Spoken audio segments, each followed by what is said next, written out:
个女孩从马背上下来的时候，裙子不小心掀了起来。富二代看到女孩穿的红色裤子，一开始还露出流氓的笑容，但突然他意识到不对，这是一条现代裤子。他冲上去就要看个究竟。原来富二代的老爸为了改变纨绔的儿子，花重金请了个剧组，准备让儿子体验一把身临其境的穿越。他用麻醉枪把儿子麻醉。当富二代醒来时，他成了地主家的一个奴隶，还没等缓过神，主管就把他抓起来，一边往外带，一边臭骂他。原因是他没有按时给马戴龙头，然后被狠狠抽了一鞭子。为了演得逼真，这可是真抽啊！这里是剧组打造的一个200年前的村庄，你以为这是个烂苹果，其实里面是一个摄像头，还有树干里、草垛里、山羊的骨头里，全都是隐藏摄像头。这里的村民全是专业演员，导演让他们干什么，他们就干什么，就算吻戏、床戏都得真刀真枪，目的就是为了让富二代相信他穿越到了19世纪的沙皇时代。可富二代虽然纨绔了一点，但不傻呀，他认为这是一场真人秀。富二代让村民别演了，给我手机，我要回家。手机什么意思？我的妈，还演是吧？你慢慢演吧你，给我跑了。说完，他转身向外面跑去，可一路上的景象让他有点疑惑，既然是真人秀，为什么没有摄影师跟拍呢？直到他看到村头有一头真熊。这下他有点信了，这尼玛真的穿越了。很快他被抓了回去，以奴隶逃跑的重罪要被送到刑场杀头。为了让富二代相信这就是1860年，他们必须把戏演得更加逼真。所以在去刑场的路上，剧组安排了一个奴隶被砍手的环节。富二代被吓傻了，接着他被送上刑台，套好绳子，准备迎接绞刑。富二代怒吼：“我爸是李刚，你们敢动我？管你爸是谁，今天你死定了！”见老爸的名号都没用，他快被吓尿了。当然，身为男主角，导演肯定不会让他死啊！就在千钧一发之际，一个红衣少女骑着马赶来了，她是地主的女儿玛丽，也是剧组安排的女主角。她的人设是善良温柔，剧本是救下富二代，然后成为富二代的女朋友，并且还有床戏。随着剧情需要，也许还要生个孩子。玛丽说今天是她的成人礼，不想在这个美好的日子有人死去。地主是个爱女儿的好父亲，当即就下令特赦所有犯人。就这样，富二代被释放了，他也被吓尿了，是真的尿了。Штаны сухие есть? 他还没注意到天上有一只老鹰飞过，但它并不是真的鹰，而是一个无人机。它飞进远处的一个风车，风车里是一个现代化的大本营，也是整个村子的控制中心。每个村民都配有间谍专用的耳机，导演和幕后工作人员在这里通过无线电来指挥演员。而且为了以防万一，他们还安排了一名狙击手，一旦有露馅的风险，就立马把富二代麻醉。而在风车的不远处，还有一个演员休息室，演员没有戏份的时候会来这里互相交流，还要在这里背台词，因为他们不能说和现代有关的任何词语。虽然富二代被免死了，但他还是得以奴隶的身份继续在马厩干活。晚上，他睡在臭烘烘的马厩，回想起今天发生的一切，彻底相信自己是穿越了。他决定好好活下来，寻找穿越回去的方法。可第二天吃饭的时候，他就有点坚持不下去了。就这，喂猪呢？你好歹给我整点肉啊！有肉了，吃吧。不仅吃饭有问题，上厕所也有问题，没有卫生纸，只能用草啊、树叶啊什么的擦屁股。Занято! Что у тебя занято? В вашем лесу, что ли, занято? 他总感觉有人在盯着自己，心里毛躁躁的。没错，确实有人在盯着他。为了防止穿帮，导演组时时刻刻都盯着他，上厕所也不例外。接下来的几天，富二代要么是因为工作时偷懒，要么是工作不够效率，被主管各种殴打辱骂。要知道，富二代嚣张跋扈惯了，从来都是他侮辱别人，自己哪被人这么侮辱过，在心里极度委屈。导演组看时机已到，该女1号出场了，也就是地主的女儿玛丽。她的剧本是偶遇富二代，然后让他爱上自己，再结婚生子，让富二代对爱情专一。因为在以前，富二代每天都要换一个女朋友，这种提起裤子就不认人、始乱终弃的行为让富豪老爹都看不下去了，所以让剧组设定了这一环节来改变儿子。这天，玛丽在草垛旁哭泣，吸引了富二代的注意。你咋的啦？老爹要把我嫁给一个80岁的老头。本以为富二代会心生怜悯，然后将他抱在怀里一顿安慰，结果富二代却说：“老头有钱吗？有钱。那你哭啥？嫁给他，等过几年他腿一蹬，财产还不全都是你的。”说完，他转身走了。导演和富豪都很无语，这小子一点同情心都没有，不按套路出牌啊！这天，富二代偷了一只鸡。Это же барская курица. Отпусти быстро. Не отпущу. Мне мясо надо. Я на одних комарах долго не протяну. А еще из перьев подушку себе сделаю.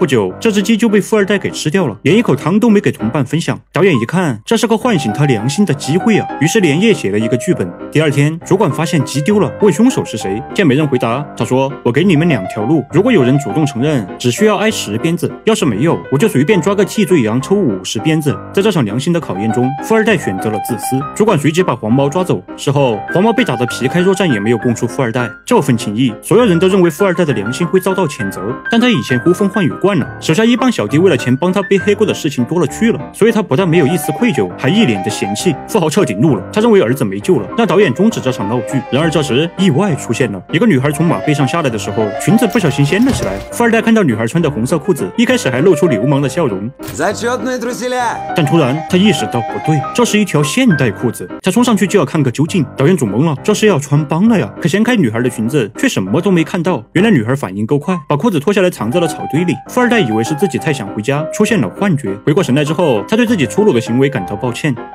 Прости меня, я вел себя как животное. Не надо оскорблять животных. Хорошо, как гриб. Грибы-то можно оскорблять?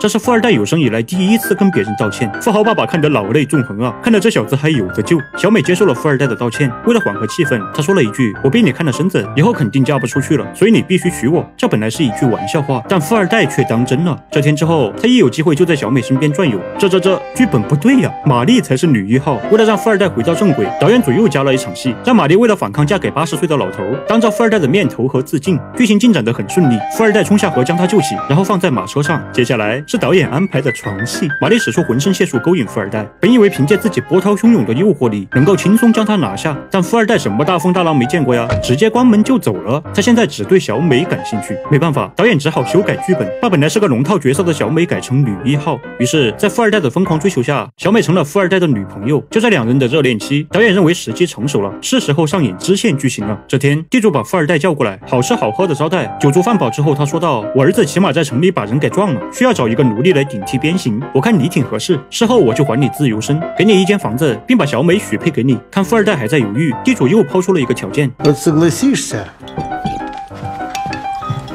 я тебе еще арбуз дам.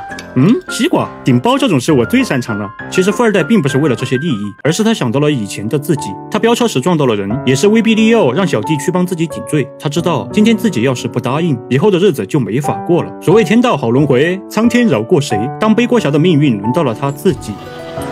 Он сволочь. Опять все один сожрал.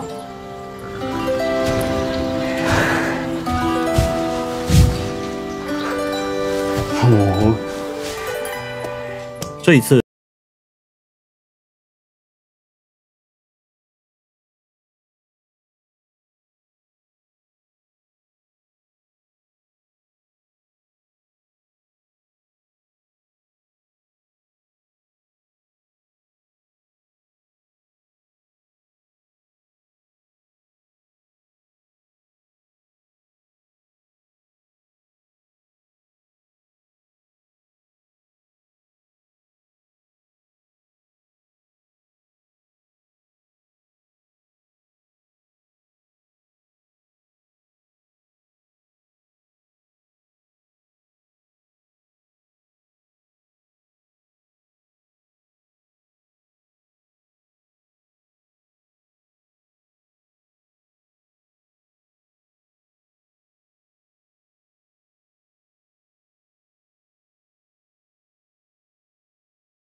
接被砍了头。当然，这是借用角度用的道具假头颅。接下来该轮到小美了，所有人都看向了富二代。这一环节就是为了改变他欺软怕硬的懦夫本性。要是他通过了，这场穿越剧也就完美结束了。可看着心爱的小美，又想了想刚才被砍头的老父亲，你们看我干啥？我跟他又不熟。说完，他转身走了。他再次选择懦弱。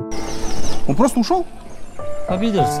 小美一脸的失望，富豪也觉得丢脸至极，让狙击手马上麻醉这个怂逼，结束这次穿越。但让所有人都没想到的事情发生了。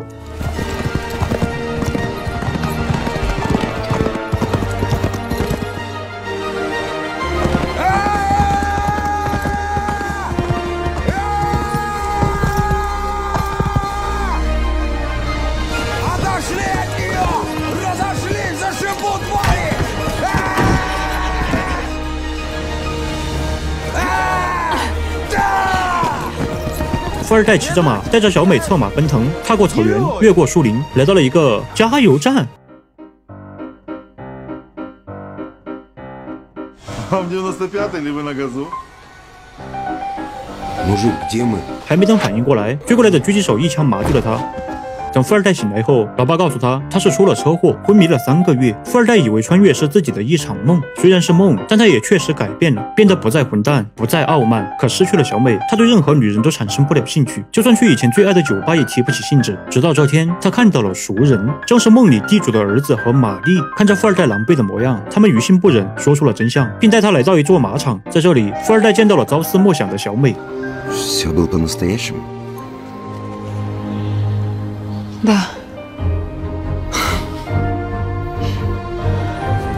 Я скучала.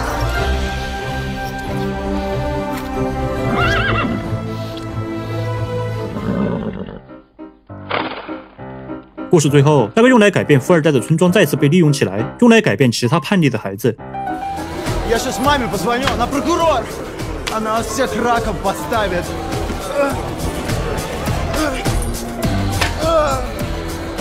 Выбирай, смерть. Какую руку будем рубить? Левую или правую?